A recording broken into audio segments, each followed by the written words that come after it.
Hi friends, welcome to Guru Kannada logs. ಇವತ್ತು ನಿಮಗೆ ಹೊಸ ವ್ಯಕ್ತಿನ ಪರಿಚಯ ಮಾಡ್ತಾಯಿದ್ದೀನಿ. ಇವನು ನನ್ನ ಬಾಲ್ಯದ ಸ್ನೇಹಿತ. ಇವತ್ತು ಇವ್ರ ಮನೆ ಹತ್ರಕ್ಕೆ ಏನು ಬಂದಿದ್ದೀನಿ ಅಂದರೆ, ಇವರು 6 ಹಸುಗಳನ್ನ ಸಾಕಿದ್ದಾರೆ. 6 ಹಸುಗಳನ್ನ ಸಾಕಿ ತುಂಬಾ ಲಾಭ ಗಳಿಸಿದ್ದಾರೆ. ಮತ್ತು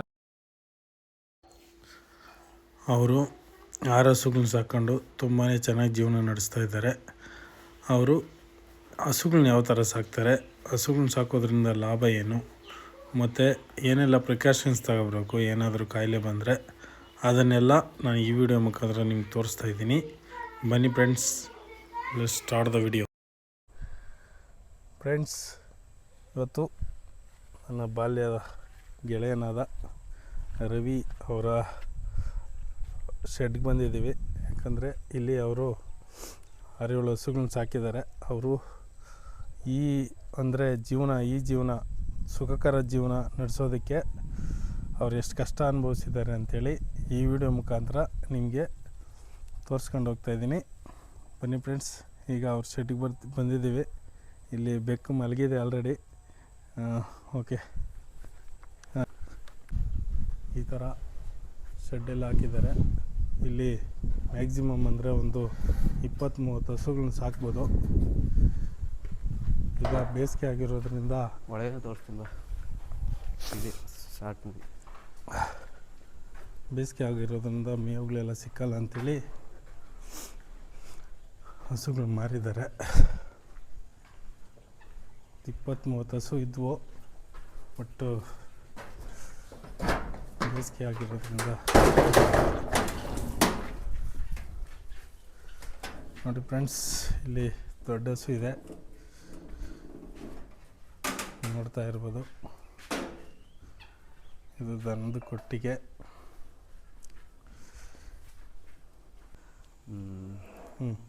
ನನ್ನ ಹೆಸರು ರವಿ ಕಿರಣ್ ಅಂತ ಹೇಳಿ.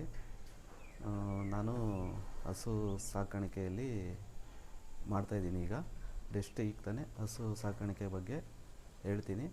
ಇದ್ರ ಬಗ್ಗೆ ಹೇಳಬೇಕು ಅಂತಂದರೆ, ಹಸು ನಮ್ಮ ಹತ್ರ 5 ಹಸುಗಳಿದ್ದಾವೆ. ದಿನಕ್ಕೆ 5 ಹಸುಗಳೇ ಇದ್ದಾವೆ. ಈಗ ಹಾಲು 10 ಲೀಟ್ರ್ ಆಗುತ್ತದೆ ಒಂದು ಟೈಮ್ಗೆ. 10 ಒಂದು ಹಸುನಲ್ಲಿ 10 ಲೀಟ್ರ್ ಆಗುತ್ತಾ? ಒಂದು ಹಸುವಲ್ಲಿ 10 ಲೀಟ್ರ್ ಆಗುತ್ತೆ. ಏನಂದರೆ ಈಗ ನಾವು ಹಸುವಲ್ಲಿ ತುಂಬ ಸಾಕಬೇಕಂತಂದ್ರೆ ತುಂಬ ಕಷ್ಟ ಇದೆ. ಈಗ ಹುಲ್ಲು ಬೆಳಗ್ಗೆ ಹುಲ್ಲು ಕೊಯ್ಬೇಕು, ನೀರಿಕ್ಕಬೇಕು, ಬೂಸ ಎಲ್ಲ ಇಕ್ಕಿ ಮೇಂಟೈನ್ ಮಾಡೋದು ತುಂಬ ಕಷ್ಟ ಇದೆ. ಆದರೂ ಈಗ ಸ್ವಲ್ಪ ಕಷ್ಟ ಆದ್ರೂ ಹಸುನ ಸಾಕಾಣಿಕೆ ಮಾಡ್ತಾಯಿದ್ದೀರಿ. ಇಲ್ಲಿ ಕೆಲಸದವ್ರನ್ನೆಲ್ಲ ಇಟ್ಕೊಂಡು ಮೇಂಟೈನ್ ಮಾಡ್ತಾಯಿದ್ದೀರಿ. ಹಸು ಸಾಕಾಣಿಕೆಯಿಂದ ತುಂಬ ಕಷ್ಟವೂ ಇದೆ, ಲಾಭವೂ ಇದೆ. ನಾವು ಸ್ಟಾರ್ಟಿಂಗ್ ಏನು ಮಾಡಬೇಕು ಅಂತಂದರೆ, ಹಸುವಲ್ಲಿ ಅದನ್ನು ತಕ್ಕಂಗೆ ಮೇಂಟೈನ್ ಮಾಡಬೇಕು. ಬೆಳಗ್ಗೆ ಎದ್ದ ತಕ್ಷಣ ಹಸುನ ತೊಳಿಬೇಕು, ಆಮೇಲೆ ಸಗಣಿ ಎತ್ತಬೇಕು, ಆಮೇಲೆ ಬೂಸ, ಹಿಂಡಿ, ಒಟ್ಟು, ಪೀಡ್ಸು ಎಲ್ಲ ತುಂಬ ರೇಟ್ ಜಾಸ್ತಿ ಆಗಿದೆ. ಬರೋ ತಿಂಗಳಿಗೆ ಒಂದು 25,000 50,000 ಹಸುಗೆ ಹೋಗುತ್ತೆ ನಮ್ಮ ಖರ್ಚು. ತುಂಬಾ ಇದೆ, ಬಟ್ ಲಾಭವೂ ಇದೆ. ಕಷ್ಟಪಡಬೇಕು, ಕಷ್ಟಪಟ್ರೇ ನಮ್ಗೆ ಲಾಭ ಸಿಗೋದು. ಕಷ್ಟ ಆದ್ರೂ ಹಸುನ ಮೇಂಟೈನ್ ಮಾಡ್ಕೊಂಡು ಹೋಗ್ತಾಯಿದ್ದೀರಿ. ಮುಂದೆ ಲಾಭ ಬರುತ್ತೆ ಅಂತ. ತುಂಬ ಕಷ್ಟ ಇದೆ. ಎಲ್ಲರೂ ಹಸುನ ಸಾಕಾಣಿಕೆಯಲ್ಲಿ ಎಲ್ಲ ಕಷ್ಟಪಡಬೇಕು, ಬೆಳಿಬೇಕು, ಮುಂದೆ ಬರಬೇಕು. ಹಸು ಸಾಕಾಣಿಕೆಯಿಂದ ನಮಗೇನು ಲಾಭ ಅಂತಂದರೆ, ನಾವು ಡೈರಿಗೆ ಹಾಲು ಹಾಕ್ತೀರಿ. ಹಾಲಿಂದ ನಮಗೆ ನಾವು ಹಾಲು ಹಾಕಿದ್ರೆ ನಮಗೆ 40 ರೂಪಾಯಿ ಕೊಡ್ತಾರೆ. ಅದೇ ನಾವು ತೊಗೊಬೇಕಂತಂದರೆ ಡೈರಿಗೆ 50 ರೂಪಾಯಿ ಕೊಟ್ಟು ತೊಗೊಬೇಕು. ಮನೆಗೆಲ್ಲ ಮನೆಗೂ ಆಗುತ್ತೆ ಹಾಲು. ಡೈರಿಗೆ ಹಾಕ್ತೀರಿ, ಲಾಭ ಇದೆ. ನಾವು ಹಸು ಸಾಕಾಣಿಕೆಯಿಂದ ನಮಗೆ ಮನೆಗೂ ಮಕ್ಳಿಗೂ ಹಾಲಾಗುತ್ತೆ, ನಮಗೂ ಎಲ್ಲ ಹಾಲು ಮನೆಯಲ್ಲಿ ಕುಡಿಬೋದು. ಹೊರಗಡೆ ಜನಕ್ಕೂ ಹಾಲು ಕೊಡ್ಬೋದು. ಇಷ್ಟೇ ಇದರಲ್ಲಿ ಏನಂತಂದರೆ, ಲಾಭ ಏನಂತಂದರೆ, ಹಸುನ ಸಾಕಾಣಿಕೆಯಿಂದ ನಮಗೆ ಸಗಣಿ ಒಂದು ಲೋಡ್ ಬಂದು ಒಂದು 6,000 ಇರುತ್ತೆ, 5,000 6,000 ಇರುತ್ತೆ. ಅದೂ ಲಾಭ ಬರುತ್ತೆ ನಮಗೆ. ಒಂದು ರಾಗಿ ಹುಲ್ಲು ತೊಗೊಬೇಕಂತಂದರೆ ನಾವು 10-12 ಸಾವಿರ ಕೊಟ್ಟು ಒಂದು ಲೋಡು ಟ್ಯಾಕ್ಟ್ರಿ ಲೋಡ್ ತೊಗೊಬೇಕು.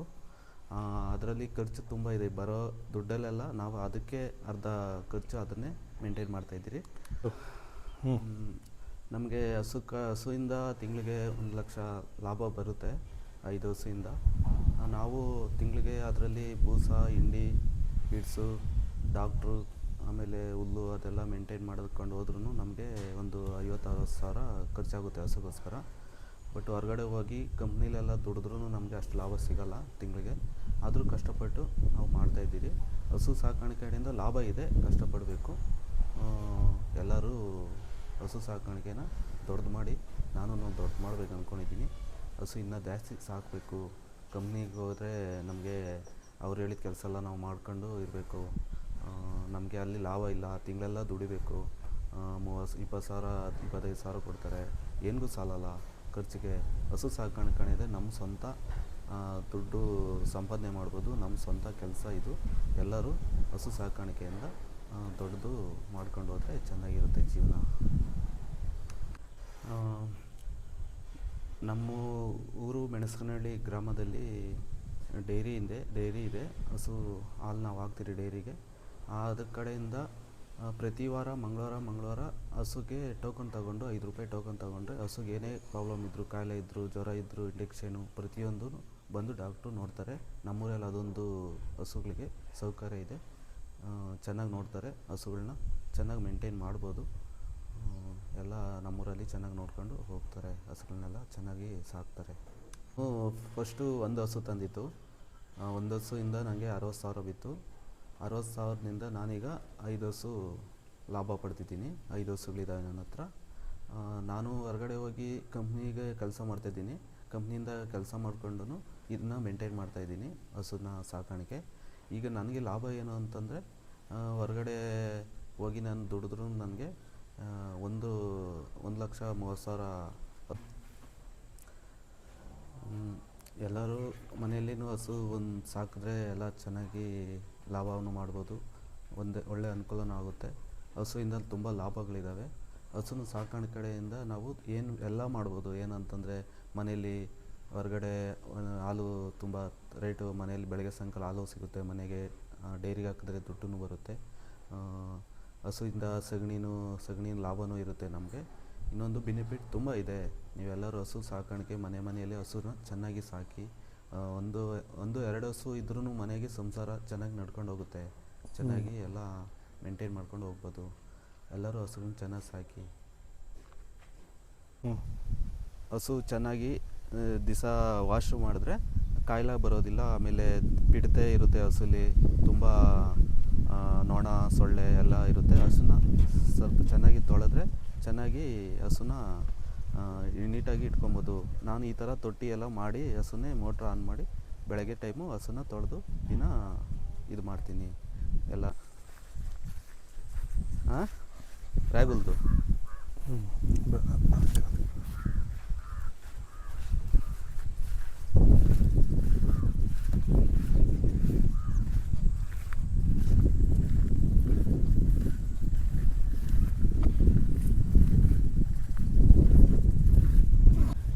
ಈಗ ನಾವು ಹಸುಗೆ ರಾಗಿ ಹುಲ್ಲು ಹಾಕಿದ್ದೀರಿ.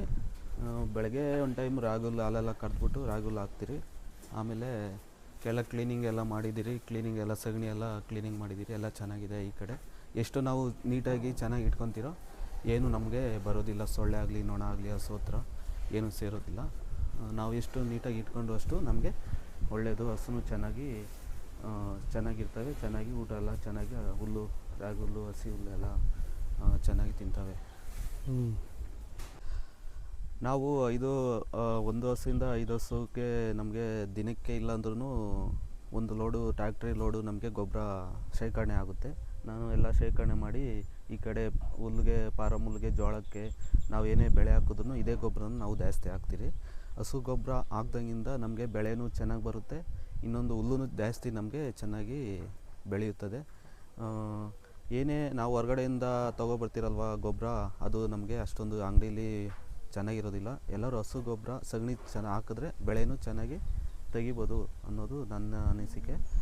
ಎಲ್ಲರೂ ಅಷ್ಟೇ ಹಸು ಸಾಕಾಣಿಕೆಯಿಂದ ಹಸು ಗೊಬ್ಬರ ಒಂದು ಬೆಳೆಗೆ ಹಾಕಿದ್ರೂ ಬೆಳೆ ಚೆನ್ನಾಗಿ ಬೆಳೆಯುತ್ತದೆ. ಎಲ್ಲರೂ ಹಸು ಸಗಣಿ ಗೊಬ್ಬರನ ಹಾಕಿ ನಾವು ಹೊರಗಡೆಯಿಂದ ಯೂರಿಯಾ DAP ಗೊಬ್ಬರ ಎಲ್ಲ ತರ್ತಿರಲ್ವ, ಅದರಿಂದ ನಮಗೆ ತುಂಬ ಭೂಮಿಗೆ ಫಲವತ್ತವಾಗಿ ಸಾರಾಂಶ ಎಲ್ಲ ಏನೂ ಇರೋದಿಲ್ಲ. ಹಸು ಸಗಣಿ ಹಾಕಿದ್ರೆ ತುಂಬ ಬೆಳೆ ಚೆನ್ನಾಗಾಗುತ್ತೆ, ಹುಲ್ಲೂ ಚೆನ್ನಾಗಿ ಬೆಳೆಯುತ್ತೆ.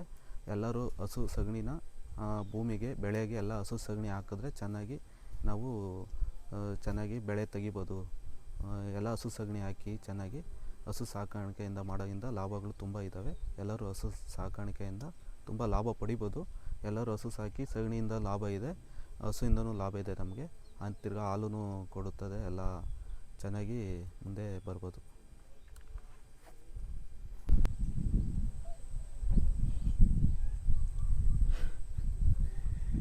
ಫ್ರೆಂಡ್ಸ್, ಇದು ಬೆಕ್ಕು. ಇಲ್ಲಿ ಶೆಡ್ ಹತ್ರ ಬಂದಾಗ ಈ ಬೆಕ್ಕು ತುಂಬಾ ಚೆನ್ನಾಗಿದೆ ನೋಡಿ. ಈ ಬೆಕ್ಕುಗಳನ್ನೆಲ್ಲ ನೋಡಿದಾಗೆಲ್ಲ ಹುಲಿ ಜ್ಞಾಪಕ ಬರುತ್ತೆ. ಯಾಕಂದರೆ ಹುಲಿ ಚೇಷ್ಟೆಗಳೇ ಮಾಡ್ತವೆ ಈ ಬೆಕ್ಕುಗಳು. ನೋಡಿ ಎಷ್ಟು ಕ್ಯೂಟಾಗಿದೆ. ನೀವು ಮನೆಯಲ್ಲಿ ಬೆಕ್ಕನ್ನು ಸಾಕಿ, ಬೆಕ್ಕು ಸಾಕೋದ್ರಿಂದ ಇಲಿಗಳು ಬರಲ್ಲ. ಇಲ್ಲಾಂದರೆ ಇಲಿಗಳು ಮೈ ಮೇಲೆ ಎಲ್ಲ ಓಡಾಡ್ತವೆ. ಇಲಿಗಳು ಕಚ್ಚೋದ್ರಿಂದ ಆಸ್ಪತ್ರೆಗೆ ಹೋಗಬೇಕು.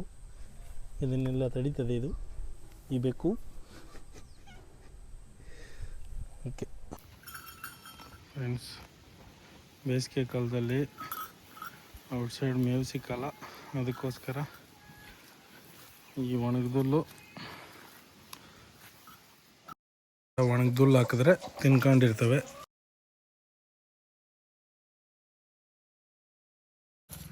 ಈ ಕೆಲವೊಂದು ಡೈರಿಗಳಲ್ಲೆಲ್ಲ ಹಾಲಿನ ಪ್ರಮಾಣ ಅಂದರೆ ಡಿಗ್ರಿ ಬಂದಿಲ್ಲ ಅಂತ ಹೇಳ್ತಾರೆ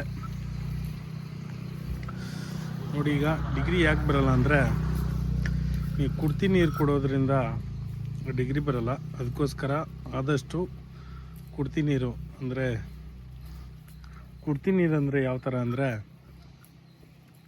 ಮನೆಯಲ್ಲಿ ಊಟ ತಿಂದಮೇಲೆ ಇಂಜಿಲ್ ನೀರೆಲ್ಲ ಹಾಕ್ತಾರಲ್ಲ, ಅದನ್ನೇ ಕುಡ್ತಿ ನೀರು ಅಂತಾರೆ. ಅಂದರೆ ಮತ್ತು ಅದಕ್ಕೆ ಅಳಿಸಿದ್ದನ್ನು ಮುದ್ದೆ ಎಲ್ಲ ಹಾಕ್ತಾರೆ, ಅದಕ್ಕೆ ಅದನ್ನು ಕುಡ್ತಿ ನೀರು ಅಂತಾರೆ. ಅದನ್ನೆಲ್ಲ ಇಡಕ್ಕೆ ಹೋಗ್ಬಿಡಿ. ನೀವೇನು ಇಡಬೇಕು ಅಂದರೆ ಬೂಸ ಹಿಂಡಿ ಮತ್ತು ಒಟ್ಟಾಕಿ ಇಡಿ. ಅದ್ರ ಜೊತೆ ಉಪ್ಪಾಕಿದ್ದಾದ್ಮೇಲೆ ಡಿಗ್ರಿ ಬರಿಲ್ಲ ಅಂದರೆ SNF ಅಂತೇಳಿ ಒಂದು ಪೌಡ್ರ್ ಕೊಡ್ತಾರೆ ಡೈರಿನಲ್ಲಿ. ಅದನ್ನು ತಗೊಂಬಂದು ಒಂದು ಸ್ವಲ್ಪ ಅಂದರೆ ಒಂದು ಚಿಟಿಕೆ ಅಷ್ಟು ಅದನ್ನು ಹಾಕ್ಕೊಂಡು ಹೋಗ್ತಾ ಇರಬೇಕು. ಮತ್ತು ಇನ್ನೊಂದು ಆಗಾಗ ಏನು ಮಾಡಬೇಕಂದ್ರೆ ಅಡುಗೆ ಸೋಡಾ ಹಾಕ್ತಾ ಇರಬೇಕು. ಹಾಕಿದ್ರೆ ಡಿಗ್ರಿ ಬರುತ್ತೆ. ಮತ್ತು ಇನ್ನೊಂದು ಡಿಗ್ರಿ ಬರಬೇಕಂದ್ರೆ ಏನು ಮಾಡಬೇಕು ಅಂದರೆ, ಈಗ 10 ಸೀಮೆ ಹಸುಗಳು ಕಟ್ಕೊಂಡಿರ್ತೀರ, 10 ಸೀಮೆ ಹಸುಗಳ ಜೊತೆಯಲ್ಲಿ ಒಂದು ಜರ್ಸಿ, ಈಗ ನೀವು ನೋಡ್ತಾ ಇದ್ದೀರಲ್ಲ, ಇದೇ ಜರ್ಸಿ ಹಸು ಅಂತ. ಈ ಜರ್ಸಿ ಹಸುಗಳು ನೀವು 10 ಹಸು ಜೊತೆ ಇಲ್ಲ 5 ಹಸುಗಳ ಜೊತೆ ಒಂದು ಹಸು ಕಟ್ಕೊಂಡ್ರೆ, ಆ 10 ಹಸು ಮತ್ತು 5 ಹಸು ಹಾಲು ಜೊತೆ ಈ ಹಾಲು ಜರ್ಸಿ ಹಾಲು ಬೆರೆಸಿದ್ರೆ ಡಿಗ್ರಿ ಬರುತ್ತೆ. ಸೊ ನೀವು 5 ಹಸು ಆ ಸೀಮೆ ಹಸು ತಗೊಂಡ್ರೆ ಈ ಒಂದು ಹಸು ಇಟ್ಕೊಂಡ್ರೆ ನಿಮ್ಗೆ ಡಿಗ್ರಿ ಚೆನ್ನಾಗಿ ಬರುತ್ತೆ. ಈ ಡಿಗ್ರಿ ಎಷ್ಟು ಬರುತ್ತೆ ಅಂತಂದರೆ, ಈ ಜರ್ಸಿನಲ್ಲಿ 6 ಬರುತ್ತೆ. ಅಂದರೆ ನಮಗೆ ಡೈರಿಗೆ ಬೇಕಾಗಿರೋದು 3.5 ಬರಬೇಕು ಡಿಗ್ರಿ. ಬಟ್ಟು ಈ ಜರ್ಸಿನಲ್ಲೆಲ್ಲ 5 ಮತ್ತು 6ರಿಂದ ಬರುತ್ತೆ. ಆಗ ನಿಮಗೆ ಒಳ್ಳೆ ರೇಟ್ ಸಿಗುತ್ತೆ. ಈ ಡೈರಿನಲ್ಲೆಲ್ಲ ನೀವು ಯಾವ ಥರ ಡಿಗ್ರಿ ಹಾಕ್ತೀರಾ ಅಂದರೆ, 5 ಮೇಲೆ ಹಾಕಿದ್ರೆ 40 ರೂಪಾಯಿ ಸಿಗುತ್ತೆ. ನೀವು ಯಾವ ಥರ ಅಂದರೆ 3.5 ಹಾಕಿದ್ರೆ ಒಂದು 30 ರುಪೀಸು, 31 ರುಪೀಸು ಆ ಥರ ಎಲ್ಲ ಬರುತ್ತೆ. ಅದಕ್ಕೋಸ್ಕರ ನೀವು ಜರ್ಸಿನ ತಗೊಳ್ಳಿ. ಜರ್ಸಿನ ತಗೊಳೋದ್ರಿಂದ ನಿಮಗೆ ಹಾಲಿನ ಪ್ರಮಾಣವೂ ಜಾಸ್ತಿ ಆಗುತ್ತೆ ಮತ್ತು ಡಿಗ್ರಿನೂ ಚೆನ್ನಾಗಿ ಬರುತ್ತೆ. ಆಮೇಲೆ ಹಾಲೂ ಚೆನ್ನಾಗಾಗುತ್ತೆ. ಓಕೆ. ಮತ್ತು ಈ ಹಸುಗಳಿಗೆ ಬೂಸ ಹಿಂಡಿ ಒಟ್ಟು ಮತ್ತು ಅದರ ಜೊತೆ ಫೀಡ್ ಅಂತ ಬರುತ್ತೆ. ಆ ಫೀಡ್ ಹಾಕೋದ್ರಿಂದ ಹಾಲು ಜಾಸ್ತಿ ಬರುತ್ತೆ. ಒಂದು ಬೂಸ ಮೂಟೆ ಬಂದು 1100 ರೂಪಾಯಿ. ಒಂದು ಪುಟ್ಟ